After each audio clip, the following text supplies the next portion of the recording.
decir que el sistema de salud chileno no es uno de los mejores de América Latina es falso.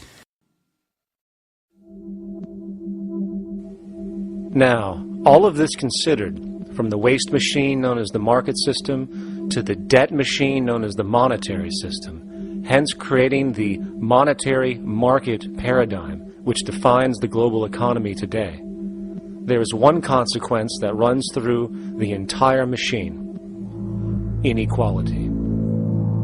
Whether it is the market system which creates a natural gravitation towards monopoly and power consolidation, while also generating pockets of wealthy industries that tower over others regardless of utility, such as the fact that top hedge fund managers on Wall Street now take home over $300 million a year for contributing literally nothing, while a scientist looking for a cure for a disease trying to help humanity might make $60,000 a year if they're lucky.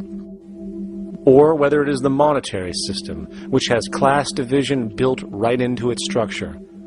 For example, if I have $1 million to spare and I put it into a CD at 4% interest, I will make $40,000 a year. No social contribution, no nothing. However, if I'm a lower class person and have to take loans to buy my car or home, I am paying in interest, which, in abstraction, is going to pay that millionaire with the 4% CD.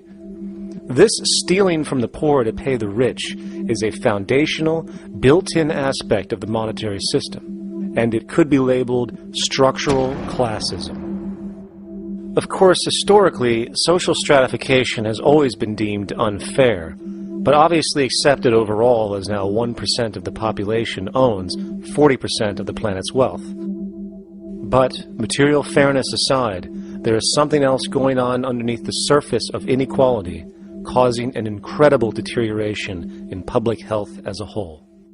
Well, I think people are often puzzled by the contrast between the material success of our societies, unprecedented levels of wealth, and the many social failings. I mean, you know, if you look at the rates of drug abuse or violence or self-harm amongst kids or mental illness, there's clearly something going deeply wrong with our societies. What the data that I've been describing does is simply shows that intuition that people have had for hundreds of years, that inequality is divisive and socially corrosive, that intuition is truer than I think we ever imagined. There are very powerful psychological and social effects of inequality, more to do, I suppose, with feelings of superiority and inferiority, that kind of division, and maybe going with the sort of respect, disrespect, people feeling looked down on at the bottom, which, by the way, is why violence is more common in more unequal societies. It's the trigger to violence is so often people feeling looked down on and disrespected. If there is one principle I can emphasize that is the most important principle underlying the prevention of violence, it would be equality.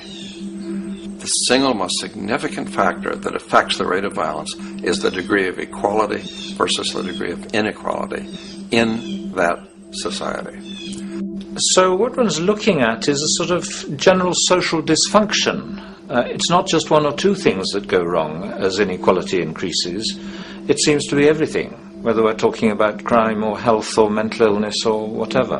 One of the really disturbing findings out in public health there is never ever make the mistake of being poor or being born poor. Your health pays for it in endless sorts of ways, something known as the health socioeconomic gradient.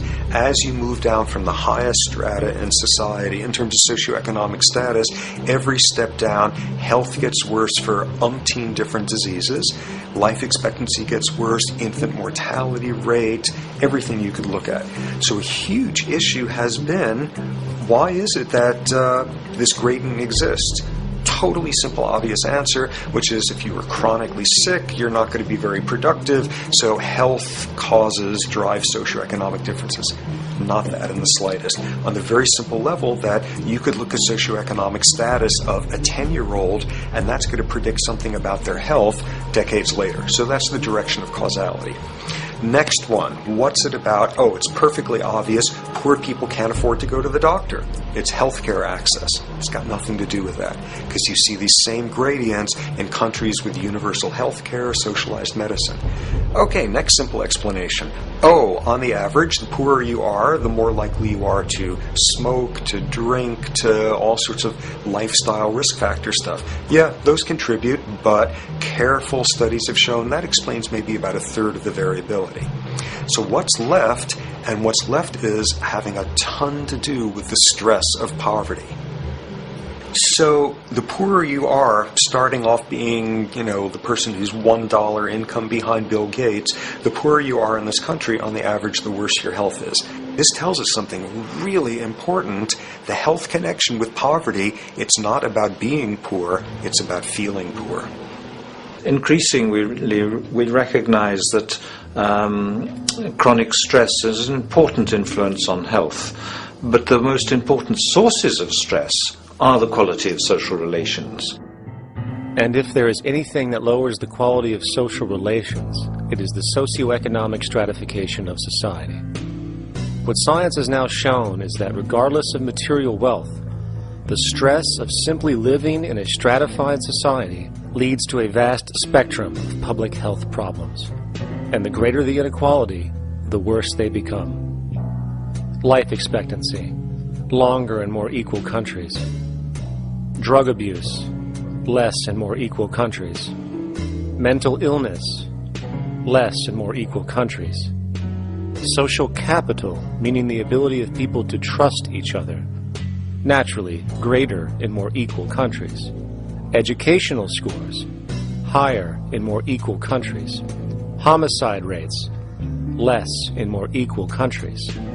Crime and rates of imprisonment, less in more equal countries.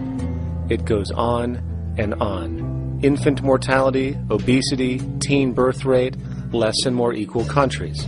And perhaps most interesting, innovation, greater in more equal countries, which challenges the age-old notion that a competitive, stratified society is somehow more creative and inventive. Moreover, a study done in the UK called the Whitehall Study confirmed that there is a social distribution of disease as you go from the top of the socioeconomic ladder to the bottom. For example, it was found that the lowest rungs of the hierarchy had a 4-fold increase of heart disease-based mortality compared to the highest rungs.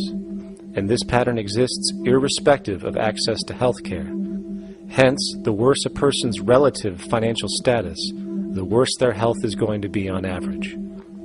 This phenomenon is rooted in what could be termed psychosocial stress, and it is at the foundation of the greatest social distortions plaguing our society today. Its cause? The monetary market system.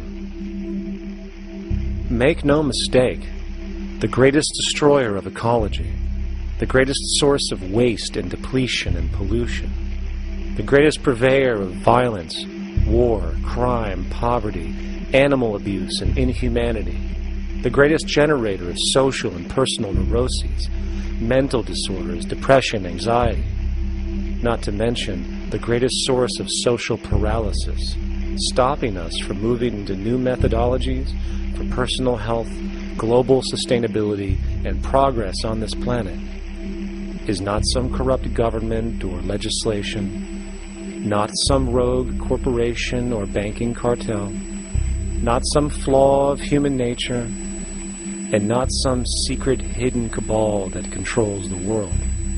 It is, in fact, the socioeconomic system itself at its very foundation.